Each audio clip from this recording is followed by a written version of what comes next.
بسم اللہ الرحمن الرحیم۔ گمنام ہیرو کے معزز ناظرین، السلام علیکم۔ آئیے چلتے ہیں کہانی کی طرف۔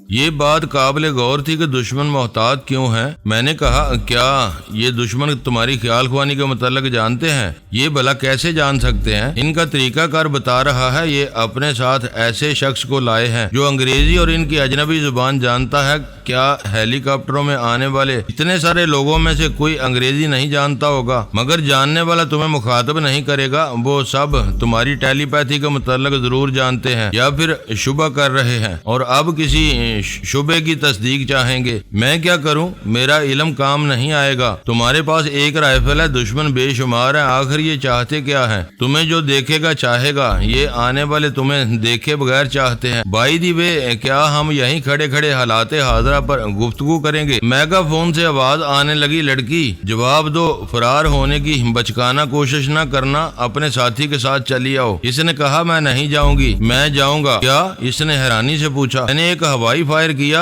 آواز دیر تک گونجتی رہی۔ پھر میں نے بلند آواز سے کہا، ہم ہتھیار پھینک کر آنا چاہتے ہیں، مگر ہمیں معلوم ہونا چاہیے تم لوگ کون ہو۔ جواب ملا، تعارف ضروری نہیں ہے، اتنا بتا دو ہم دونوں کو چاہتے ہو یا صرف لڑکی کو؟ ہمیں صرف لڑکی چاہیے۔ میں نے شیبہ سے کہا، ان کے ہاں بیٹی نہیں ہے، وہ تمہیں گود لینا چاہتے ہیں۔ بکواس مت کرو۔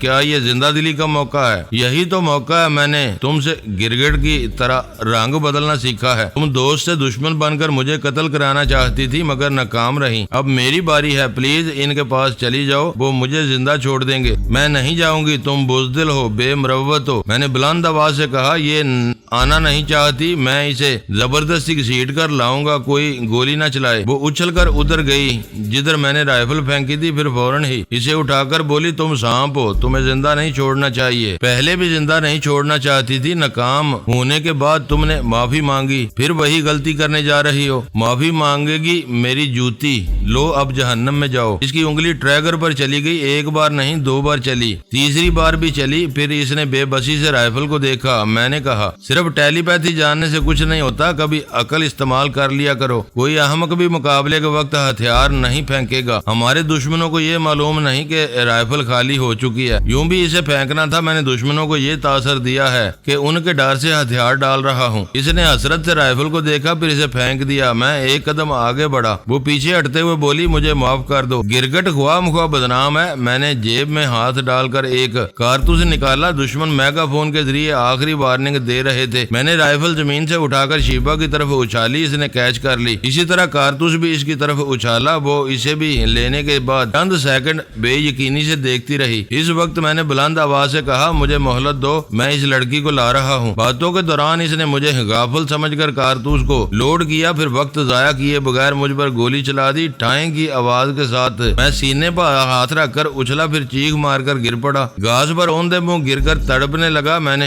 گولی کھا کر گرنے اور مرنے کی ایکٹنگ کی، اسے پتہ ہی نہ چلا کہ میں نے نشانہ بہکا دیا تھا۔ اس نے میرے دماغ میں پہنچ کر کہا، لکی واٹسن، موت تمہارے دماغ کو بجھانے والی ہے۔ اب یوگا کا مظاہرہ کر کے مجھے دماغ میں آنے سے روک سکتے ہو تو روک لو۔ اس کی بات ختم ہوتے ہی میں نے ایک ہچکی لی اور سانس روک لی۔ اس کی سوچ کی لہریں واپس چلی گئی۔ اس کی سمجھ میں آیا کہ دماغ مردہ ہو چکا ہے، میری آخری سانس ختم ہو چکی ہے۔ وہ رائفل پھینک کر وہاں سے بھاگنے لگی۔ آخر وہ کہاں جا سکتی تھی؟ راستے انجانے تھے، دشمن بھی جانے پہچانے نہیں تھے، ورنہ ٹیلی پیتھی کام آ سکتی تھی۔ میں اسے چھوڑ کر گھاس پر لیٹے ہی لیٹے میگا فون والے کے پاس پہنچ گیا۔ وہ جن لوگوں کے ساتھ ہیلی کاپٹر میں آیا تھا ان کے متعلق نہیں جانتا تھا، معاوضے کے لالچ میں ان کے ساتھ آ گیا تھا۔ وہ اسپین کا رہنے والا تھا۔ باقی لوگ کہاں سے آئے تھے؟ جنگل میں انہیں کسی لڑکی کا سراغ کیسے ملا تھا؟ وہ کیوں شیبہ کو حاصل کرنا چاہتے تھے اور اسے اپنے ساتھ کہاں لے جانا چاہتے تھے؟ اسے کچھ معلوم نہیں تھا۔ اسے شیبہ جیسی کسی لڑکی سے دلچسپی نہیں تھی۔ اس وقت وہ ہیلی کاپٹر میں تنہا بیٹھا ہوا تھا۔ باقی مسلح لوگ جنگل میں مختلف سمتوں میں ہماری تلاش میں گئے تھے۔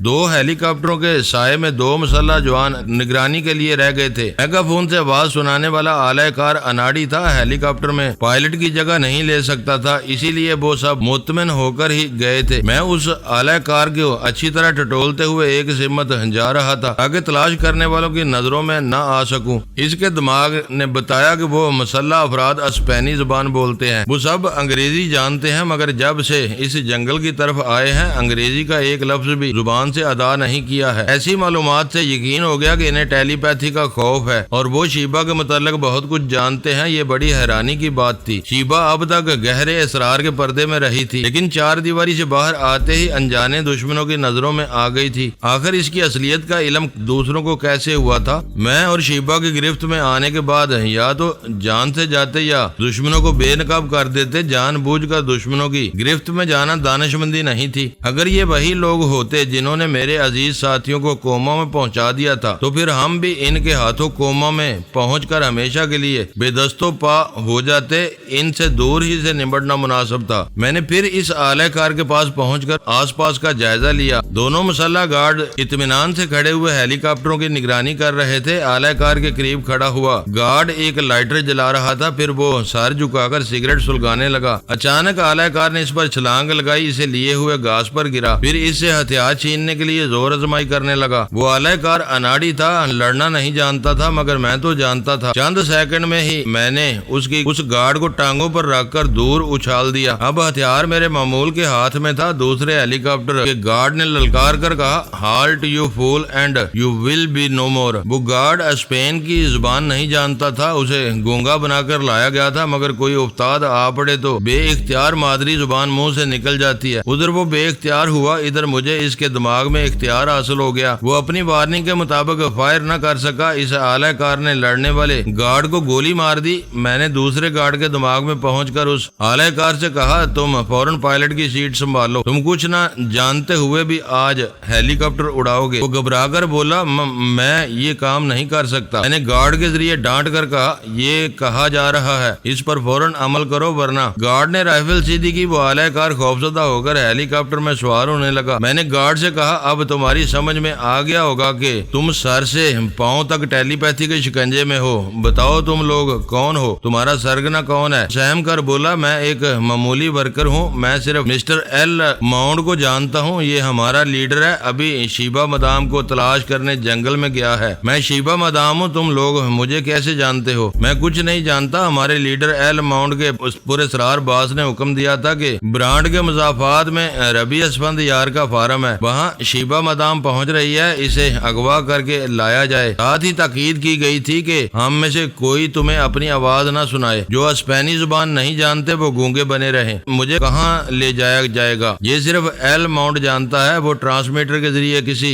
سے رابطہ قائم کرتا ہے اور اچانک اپنا پروگرام بدلتا رہتا ہے۔ میں چند لمحوں تک سوچتا رہا، اگر شیبہ اس گارڈ کے دماغ پر قابض ہوتی اور میں اس اعلی کار کو سنبھال لیتا تو دونوں ہیلی کاپٹروں کو یہاں سے دور پہنچایا جاتا، پھر ہمیں تلاش کرنے والے دشمن مسائل کا شکار ہو جاتے۔ مجھے اطمینان ہوتا کہ وہ شیبہ کو اب آسانی سے نہیں لے جا سکیں گے۔ یہ سوچ کر میں شیبہ کے پاس پہنچا تاکہ اس کی سوچ کے ذریعے اسے ہیلی کاپٹر کی طرف جانے پر مجبور کروں، مگر وہ ایک جھاڑی کے پاس چھپی ہوئی خوف سے کانپ رہی تھی۔ قصہ یہ تھا کہ جب میں نے اس اعلی کار کے دماغ کو قابو کر کے ایک گارڈ کو ہلاک کیا تھا اور دوسرے گارڈ کے دماغ کو قابو میں کیا تھا تو وہ تمام وقت اس اعلی کار کے ذریعے میری ٹیلی پیتھی کا تماشا دیکھ رہی تھی۔ چونکہ رسونتی کوما میں تھی لہذا میری وہاں موجودگی کی تصدیق ہو گئی۔ ربی اسفند یار نے اسے اس معاملے میں ننھی سی بچی بنا دیا تھا، مجھے ایک آسیب بنا کر اس کے دل میں ایسی دہشت بٹھا دی تھی کہ وہ میرے نام سے ڈرتی تھی، میرے خیال سے کانپ جاتی تھی۔ جب میں ساہیوال کے ایک اسپتال میں زخموں سے چور پڑا ہوا تھا تب اس نے بڑے غرور سے دماغ میں آ کر مجھے چیلنج کیا تھا، مجھ پر برتری حاصل کرتی رہی تھی۔ اس کے بعد ہی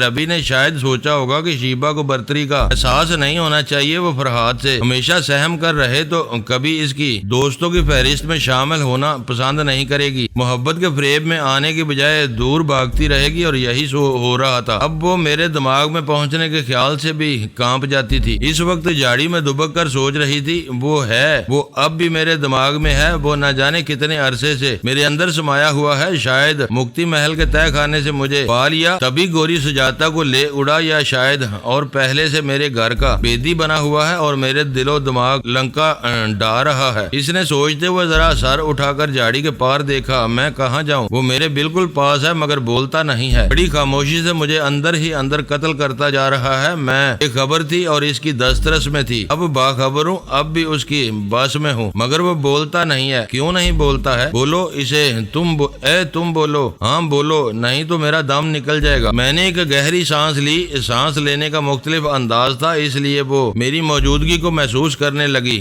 ابھی اور انتظار تھا، وہ میری آواز سننا چاہتی تھی۔ میں نے پچکارنے کی آواز پیدا کرتے ہوئے بڑی نرمی سے کہا، اچھے بچے نہیں ڈرا کرتے۔ اس کی اوپر کی سانس اوپر رہ گئی۔ میں نے اسے سانس لینے پر مجبور کیا، ورنہ وہ زندہ رہنا بھول جاتی۔ اس نے سینے پر ہاتھ رکھ لیا تھا، دل کی طوفانی دھڑکنوں پر قابو پانا چاہتی تھی۔ میں نے کہا، تم ننھی بچی نہیں ہو اور نہ میں زیادہ دیر تمہیں پچکار سکتا ہوں۔ وقت ضائع نہ کرو، فوراً ہیلی کاپٹر کے گارڈ کے پاس پہنچو، اسے دھمکی دیتی رہو، وہ ہیلی کاپٹر کو وہاں سے لے جائے گا۔ میگا فون پر بات کرنے والا اناڑی ہے، مجھے اس کے دماغ میں رہ کر دوسرے ہیلی کاپٹر کو لے جانا ہوگا، اس طرح تمہیں اغوا کرنے والے دشمنوں کے لیے مشکلات پیدا ہو جائیں گی۔ میں اسے سمجھا کر اعلی کار کے پاس آیا۔ صرف 10 منٹ کے اندر دونوں ہیلی کاپٹروں کے پنکھے گردش کرنے لگے تھے۔ جنگل کی پرسکون فضا میں پھر ہلچل مچ گئی تھی، جیسے آندھی آ رہی تھی۔ درخت کی شاخیں اور پتے زور زور سے ہل رہے تھے۔ دشمنوں کی سمجھ میں آیا کہ میں اور شیبا ان کے ہیلی کاپٹروں کو لے جا رہے ہیں۔ وہ دوڑتے آ رہے تھے اور فائرنگ کرتے جا رہے تھے، جیسے ہمارے اعلی کار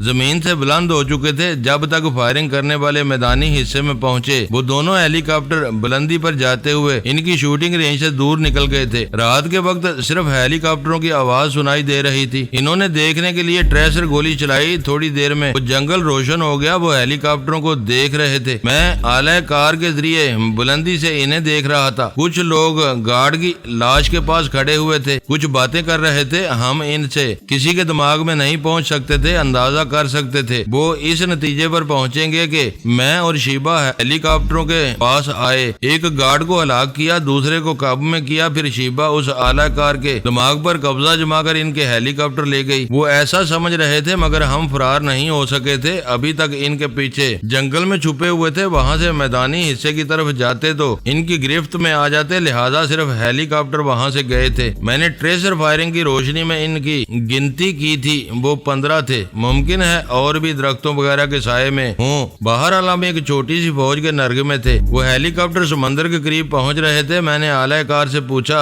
تیرنا جانتے ہو؟ وہ بکھلا کر بولا، یہ میرے دماغ میں کوئی بول رہا ہے، مجھ پر کوئی سایہ ہے۔ میں ہیلی کاپٹر کے ایک پرزے کے متعلق بھی نہیں جانتا، مگر اسے چلا رہا ہوں۔ کیا میرا آخری وقت آ گیا ہے؟ میں نے ڈانٹ کر کہا، زیادہ مت بولو، جواب دو، کیا تمہیں تیرنا آتا ہے؟ ہاں میں اچھا تیراک ہوں، مگر میرے اندر کون بول رہا ہے؟ کوئی سوال نہ کرو، میری بات غور سے سنو۔ جب یہ ہیلی کاپٹر سمندر کے ساحلی حصے پر نیچے پرواز کرتا ہوا پہنچے تو تم پانی میں چھلانگ لگا دینا، تیار ہو جاؤ۔ مگر میں کیوں چھلانگ لگاؤں؟ ہیلی کاپٹر کو آرام سے زمین پر کیوں نہ اتاروں؟ بکواس نہ کرو، تم نے میرے مشورے پر عمل نہ کیا تو ہیلی کاپٹر سمندر کے گہرے حصے کی طرف چلا جائے گا، پھر تم ساحل تک تیر کر نہیں آ سکو گے۔ چلو ہم دروازے کی طرف آؤ۔ نہیں، مجھے ڈر لگتا ہے، تم سیدھی طرح میرے حکم کی تعمیل نہیں کرو گے۔ نہیں، تم جن بھوت ہو، تم ٹیلی پیتھی والے ہو یا والی ہو؟ میں نے پوچھا، تم اسپین پہنچ کر لوگوں سے ہماری ٹیلی پیتھی کا ذکر کرو گے؟ ہاں کروں گا، میری اچھی آمدنی ہوگی۔ جو لوگ بھی ٹیلی پیتھی والوں سے براہ راست بات کرنا نہیں چاہیں گے، وہ ایل ماؤنٹ کی طرح میری خدمات حاصل کریں گے۔ میں بھول گیا تھا کہ تم ہماری پبلسٹی کر سکتے ہو۔ ذرا دیکھو تو، اتنے گہرے سمندر پر پرواز کر رہے ہو، یہاں سے کوئی کشتی یا جہاز ہی تمہیں ساحل تک پہنچا سکتا ہے، اور دور دور تک کوئی نہیں ہے۔ اچھا، wish you a good journey. میں اس کے دماغ سے نکل آیا۔ دوسرے ہیلی کاپٹر میں دوسرے معمول کے پاس پہنچا، وہ بھی سمندر کے اوپر پرواز کر رہا تھا۔ میں نے وہاں سے اعلی کار کے ہیلی کاپٹر کو ڈوبتے دیکھا۔ میں نے گارڈ کے دماغ کو قابو میں کیا، اس کے ذریعے اس ہیلی کاپٹر کے حالات میں خرابی پیدا کی۔ پھر جیسے ہی وہ ڈگمگانے لگا، میں وہاں سے واپس آ گیا۔ اگر میں ایسا نہ کرتا تو وہ بھی زندہ سلامت واپس جا کر اپنے لوگوں میں ہمارا ذکر ضرور کرتا۔ شیبا اسی جاڑی میں چھپی ہوئی تھی، پتہ نہیں وہ مجھ سے کتنی دور تھی۔ میں نے پوچھا، کیا اس جاڑی میں زندگی گزر جائے گی؟ وہ اپنے آپ میں سمٹنے لگی۔ اسے محسوس ہو رہا تھا جیسے میں جاڑی کے اندر اس کی تنہائی میں آ گیا ہوں۔ میں نے کہا، میں مانتا ہوں تنہائی میں بغیر اجازت نہیں آنا چاہیے، مگر جنگل میں تہذیب نہیں ہوتی۔ میں بہت زیادہ مہذب بن جاؤں گا تو دشمن تمہیں ڈھونڈ نکالیں گے۔ بہرحال تمہاری خیریت معلوم کرنے آیا تھا، اب جا رہا ہوں۔ میری ضرورت ہو تو مجھے مخاطب کر لینا۔ میں اپنی جگہ حاضر ہو گیا۔ دشمنوں کا پتہ نہیں چل رہا تھا وہ کہاں ہیں اور کیا کر رہے ہیں۔ ان کے پاس یقیناً ٹرانسمیٹر ہوگا۔ ایل ماؤنٹ اپنے اپنے باس کو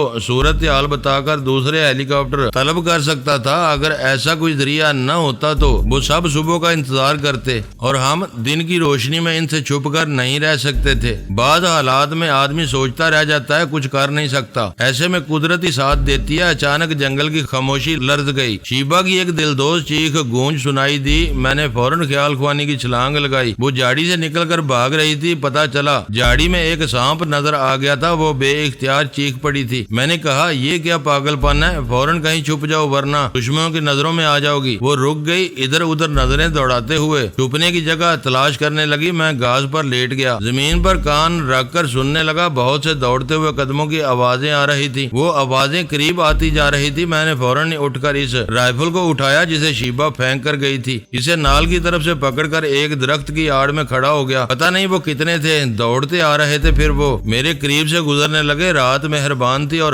درخت مجھے چھپا رہا تھا۔ 5 مسلح دشمن گزر چکے تھے۔ میں نے ایک ذرا گردن گھما کر دیکھا، چھٹا شخص دوڑنے میں پیچھے رہ گیا تھا مگر دوڑتا آ رہا تھا۔ میں نے اپنی رائفل کو لاٹھی کے انداز میں تولا، جیسے ہی وہ قریب سے گزرنے لگا میں نے درخت کی آڑ سے نکل کر اس کے دستے سے منہ پر شدید ضرب لگائی۔ اس کے منہ سے مختصر سی کرا نکلی، پھر وہ چیخنے کے قابل نہ رہا تھا۔ میں نے اس کی اسٹین گن اٹھا لی، جانے والا دشمن رک گیا، پیچھے آنے والے ساتھی کو دیکھنا چاہتا تھا۔ میری اسٹین گن سے گولیاں برسی، تاریکی میں جیسے شعلے بڑھ گئے، پھر اس کی زندگی کا شعلہ بجھ گیا۔ اس سے بھی آگے جانے والوں نے فائرنگ کی آواز پر مورچے بنا لیے۔ ایک نے للکار کر اجنبی زبان میں کچھ کہا، اس کی بات سمجھ میں نہ آئی مگر اس کی پوزیشن معلوم ہو گئی۔ میں اسٹین گن دونوں ہاتھوں میں لیے گھاس پر اوندے منہ رینگتا ہوا اس کے پیچھے پہنچ گیا۔ مجھے ایک کے بجائے 2 درختوں کی آڑ میں 2 دشمن نظر آئے۔ میں نے فائرنگ میں دیر نہیں کی، ان حالات میں ذرا بھی دیر ہوتی ہے تو اندھیر ہوتا ہے۔ وہ دونوں موت کے اندھیروں میں ڈوب گئے، باقی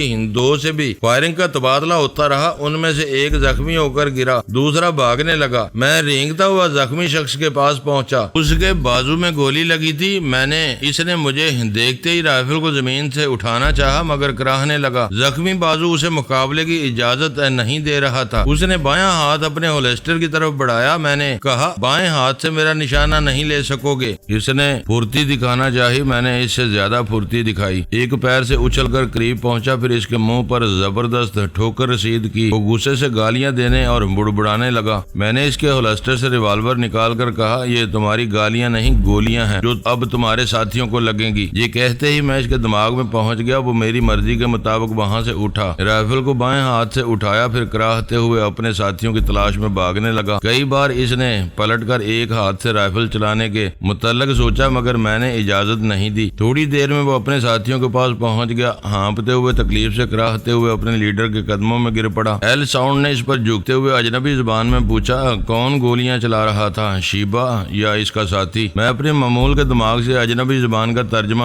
سن رہا تھا۔ اس نے جواب دیا اس کے ساتھی نے ہمارے 5 ساتھیوں کو مار ڈالا ہے، اب ہم سب کی باری ہے۔ ایل ساؤنڈ کے حکم سے 2 آدمی اس زخمی کو سہارا دے کر لے جانے لگے۔ اسی وقت میں نے فائرنگ کی۔ اسٹین گن چلتی ہے تو روکنے سے ہی روکتی ہے، جب میں نے روکا تو 5 اور ختم ہو چکے تھے۔ ایل ساؤنڈ اپنے 2 ساتھیوں کے ساتھ بچ کر نکل گیا تھا۔ میں نے حساب کیا، ایک گارڈ پہلے مارا گیا تھا، 2 افراد ہیلی کاپٹر میں بیٹھ کر جہنم کی طرف گئے تھے۔ پہلے میں نے 4 کو مارا تھا، 1 کو زخمی کیا تھا، میں بعد میں 5 کو ٹھکانے لگایا تھا۔ کل 12 دشمن فنا ہو چکے تھے۔ ایل ساؤنڈ کے ساتھ 2 رہ گئے تھے، وہ تینوں کہیں چھپ گئے تھے یا کہیں دور نکل گئے تھے۔ ان کی طرف سے جوابی کارروائی نہیں ہو رہی تھی۔ میں نے پھر زمین سے کان لگا کر سنا، قدموں کی آواز دور ہوتی جا رہی تھی۔ میں نے آواز کی سمت کا تعین کیا، پھر محتاط انداز میں ادھر جانے لگا۔ سوچا 50 گز کا فاصلہ طے کرنے کے بعد رک جاتا تھا، کان لگا کر سنتا تھا، پھر آگے بڑھ جاتا تھا۔ اس دوران شیبا ان کی نظروں میں آ گئی۔ میں اس سے کہہ چکا تھا اب نہیں آؤں گا، وہ ضرورت کے وقت وہ خود مجھے مخاطب کرے۔ دشمنوں نے اسے چیخنے کا موقع نہیں دیا۔ اس کے منہ پر سختی سے ہاتھ رکھ کر دھمکی دی تھی کہ شور مچائے گی تو گولی مار دی جائے گی۔ دشمن ٹیلی پیتھی سے ڈرتے ہیں مگر بعض اوقات ہمارے طریقہ کار کو بھول جاتے ہیں۔ ان احمقوں نے یہ نہیں سوچا کہ منہ پر ہاتھ رکھنے پر مار ڈالنے کی دھمکی دینے سے خیال خوانی کی پرواز نہیں رکے گی۔ شیبا نے مجبوری کی حالت میں مجھے مخاطب کیا، مجھے بچاؤ پلیز، جلدی آؤ، یہ مجھے مار ڈالیں گے۔ میں قدموں کی آوازوں کے ذریعے ان کے قریب پہنچ چکا تھا۔ ایل ساؤنڈ آگے جا رہا تھا، شیبا پیچھے تھی، اس کے پیچھے 2 مسلح شخص اسٹین گنیں لیے چل رہے تھے۔ میں نے ریوالور کو سنبھالا۔ پچھلے پہر کا چاند کچھ واضح ہو چکا تھا، چاندنی بڑی حد تک دشمنوں کو نمایاں کر رہی تھی۔ میں نے ایک کا نشانہ لیا اور گولی داغ دی۔ وہ اچھل کر گرا۔ دوسرا بھاگ کر درخت کے پیچھے چھپنا چاہتا تھا، وہ درخت دور تھا۔ وہاں تک پہنچنے سے پہلے ہی دوسری گولی نے اس کے قدم اکھاڑ دیے۔ ایل ساؤنڈ پھر بچ نکلا۔ ان دونوں سے نمٹنے کے بعد جب میں نے اسے ڈھونڈا تو وہ غائب ہو چکا تھا۔ شیبہ تنہا کھڑی رہ گئی تھی۔ میں نے کہا، تمہاری تنہائی میں بغیر اجازت نہیں آ سکتا۔ اگر تم ایل ساؤنڈ کی گولی سے محفوظ رہنا چاہتی ہو تو میری طرف چلی آؤ، میں تمہارے پیچھے ہوں۔ اس نے گھوم کر دیکھا، میں نے درخت کی آڑ سے ہاتھ ہلایا۔ وہ دوڑتی ہوئی چلی آئی۔ وقت کیسے کیسے تماشے دکھاتا ہے۔ وہ دور بھاگنے والی دوڑتی ہوئی پاس آ گئی تھی۔ میں نے بلند آواز سے کہا، ایل ساؤنڈ، تم جہاں بھی ہو، میری آواز تم تک پہنچ رہی ہے، اچھی طرح سن لو۔ تم ہماری ٹیلی پیتھی کی داستان سنانے کے لیے اپنے لوگوں تک نہیں پہنچ سکو گے۔ اتنا کہتے ہی شیبہ کو لے کر گھاس پر گر پڑا۔ وہ مجھے حیرانی سے دیکھ رہی تھی۔ میں نے خیال خوانی کے ذریعے کہا، ایل ساؤنڈ میری آواز کی سمت کا تعین کر کے پیچھے سے حملہ کر سکتا ہے، یوں گر پڑنا ایک احتیاطی تدبیر ہے۔ وہ میرے مشورے کے مطابق میرے ساتھ ساتھ گھاس پر اوندے منہ رینگنے لگی۔ جب وہ تھک گئی تو میں نے کہا، اتنا ہی کافی ہے، ہم بہت دور نکل آئے ہیں، یہاں کچھ دیر سستا سکو گی۔ میں اٹھ کر بیٹھ گیا، چاروں طرف گھوم کر دیکھنے لگا۔ دور تک وضاحت سے نظر نہیں آتا تھا۔ میں نے پاس پڑے ہوئے ایک پتھر کو اٹھایا، پھر اسے پوری قوت سے پھینک دیا۔ کافی فاصلے پر اس کے گرنے کی آواز سنائی دی۔ ایل ساؤنڈ ہوتا تو چونک کر بے اختیار اس پتھر کی جگہ فائرنگ کرتا، مگر ایسی کوئی بات نہ ہوئی۔ گہری خاموشی چھائی رہی۔ میں نے ایک درخت کے تنے سے ٹیک لگا کر کہا، تم سامنے والے درخت سے لگ کر آرام کرو، وہاں سے میرے پیچھے دیکھتی رہو، میں تمہارے پیچھے نظر رکھوں گا، پھر میری سمائی قوت تیز ہے، آنے والے کی چاپ سن لوں گا۔ وہ میرے سامنے والے درخت کے پاس گئی مگر بیٹھ نہ سکی، بھاگ کر میرے پاس آ گئی۔ میں نے پوچھا، کیا ہوا؟ وہ درخت پر گرگٹ ہے، اپنے سگے سے کیا ڈرنا، یہ ریوالور لو، مجھے مار دو اور ہنسی خوشی گرگٹ کے ساتھ زندگی گزارو۔ وہ میرے پاس بیٹھ گئی، ریوالور لے لیا، گھوم کر دوسرے درخت پر گرگٹ کو دیکھا، پھر اس کا صحیح نشانہ لگایا۔ میں نے کہا، یہ ثابت ہو گیا کہ تمہارا نشانہ سچا ہے۔ فائرنگ کی آواز ایل ساؤنڈ نے ضرور سنی ہوگی۔ وہ سر جھکا کر خیال خوانی کے ذریعے بولی، اس ریوالور میں باقی گولیاں دشمن کے لیے ہیں، دوست کے لیے نہیں۔ میں نے انجان بن کر پوچھا، کیا تم نے مجھے دوست کہا؟ میں دوست کا صحیح مفہوم نہیں سمجھتی، کیونکہ کسی سے کبھی دوستی نہیں کی۔ جب دوستی سیکھ لوں گی تو تمہارے سوال کا جواب دوں گی۔ تم کب تک خیال خوانی کے ذریعے بولو گی؟ زبان سے کب گفتگو کرو گی؟ وہ منہ پھیرے بیٹھی ہوئی تھی، میرے روبرو ہو کر زبان سے کچھ بولتے ہوئے شرما رہی تھی۔ سوچ رہی تھی کیا فرحات جسے پسند کرتا ہے اسے ایسے ہی متاثر کرتے ہوئے میٹھے انداز میں ٹریپ کرتا ہے۔ وہ ایسا سوچتے وقت بھول گئی کہ میں اس کی سوچ پڑھ سکتا ہوں۔ میں نے کہا، تم نے اب تک میرے متعلق جو کچھ سنا اس میں جھوٹ زیادہ اور سچ کم ہے۔ میں نے جسے پسند کیا اسے کبھی اس کی مرضی کے خلاف ٹریپ نہیں کیا۔ یہ حقیقت موٹی عقل سے بھی سمجھ میں آ جاتی ہے کہ کوئی مرد کسی عورت کے دل میں زبردستی اپنی محبت پیدا نہیں کر سکتا، اس پر جبر تو کر سکتا ہے مگر اپنی طرف مائل نہیں کر سکتا۔ وہ ذرا دیر چپ رہی، پھر بولی، ایک وعدہ کرو گے؟ وعدہ سن کر وعدہ کروں گا۔ میں چاہتی ہوں میری لا علمی میں میری سوچیں نہ پڑا کرو۔ میں وعدہ کرتا ہوں جب تک تم سے کوئی نقصان پہنچنے کا خدشہ نہیں ہوگا میں تمہارے دماغ میں اجازت حاصل کیے بغیر نہیں آؤں گا۔ میں وعدہ کرتی ہوں میری ذات سے تمہیں کوئی نقصان نہیں پہنچے گا۔ سوچ سمجھ کر زبان دو، یہ تم اپنے ربی کے اعتماد کے خلاف بول رہی ہو۔ وہ پریشان ہو گئی۔ ربی یاد آئے تو یہ بھی یاد آیا کہ میں اسرائیلی حکومت اور یہودی قوم کا دشمن ہوں۔ میں نے کہا، میں یہودی قوم کا دشمن نہیں ہوں۔ کسی بھی قوم کے تمام افراد نیک اور صالح نہیں ہوتے، ہر قوم میں فرشتے بھی ہوتے ہیں اور شیطان بھی۔ تمہاری قوم میں جو شیطان ہے میں ان کا دشمن ہوں۔ میں بھی شیطان کی دشمن ہوں، خواہ وہ میری قوم میں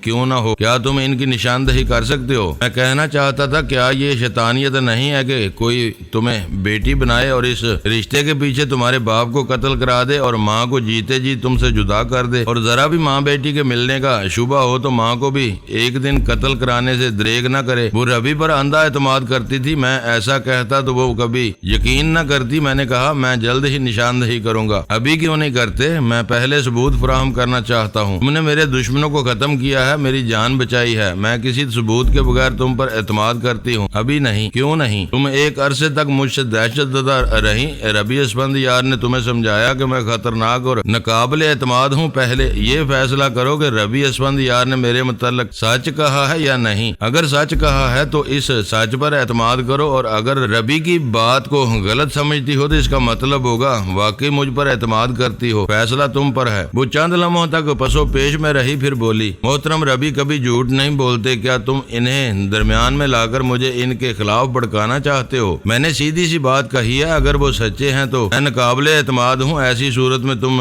ثبوت کے بغیر مجھ پر اعتماد نہیں کرو گی۔ وہ پریشان ہو کر بولی، کیا ہم ساری رات جنگل ہی میں گزار دیں گے؟ میں دشمنوں کے خوف سے کبھی ایک جگہ نہیں ٹھہرتا، سونیا ہوتی تو مجھ سے پہلے تیر کی طرح یہاں سے نکل جاتی۔ یہ تمہاری زندگی میں پہلا موقع ہے، پہلی بار عملی طور پر دشمنوں کا سامنا کر رہی ہو، یہاں ٹیلی پیتھی کام نہیں آتی، ایسی صورت میں تم میرے ساتھ زیادہ نہیں چل سکو گی، کہیں سے کوئی اندھی گولی آئے گی تو ٹھنڈی پڑ جاؤ گی۔ میں وہ ناگواری سے بولی، کیا سونیا کو کہیں سے اندھی گولی نہیں لگتی؟ سونیا اور آلہ بی بی کی چھٹی حص حیرت انگیز طور پر بیدار رہتی ہے، وہ ہلکی سی آہٹ کو خطرے کا سائرن سمجھ کر فوراً جوابی کارروائی کرتی ہیں، ایک جگہ بیٹھی نہیں رہ جاتی۔ وہ فوراً اٹھ کر کھڑی ہو گئی، پھر تن کر بولی، میں دیکھتی ہوں وہ ایل ساؤنڈ میرا کیا بگاڑے گا۔ میں نے اٹھتے ہوئے کہا، ریوالور سنبھال کر رکھو، ابھی استعمال نہ کرنا۔ میں نے اس کے چاروں طرف گھوم کر اسٹین گن سے فائرنگ کی، اگر وہ کہیں ہوتا تو پہلے فائرنگ سے بچاؤ کرتا، پھر جوابی فائر کرتا۔ اس سے پہلے ہی میں شیبہ کا ہاتھ پکڑ کر درخت کی آڑ میں آ گیا، ایک پتھر کو اٹھا کر دور تک لڑکا دیا۔ یہ سوچا جا سکتا تھا کہ ہم پر فائرنگ کے بعد ادھر بھاگ رہے ہیں، اتنی تدابیر کے باوجود جوابی فائرنگ نہیں ہوئی۔ میں نے آگے بڑھتے ہوئے خیال خوانی کے ذریعے پوچھا،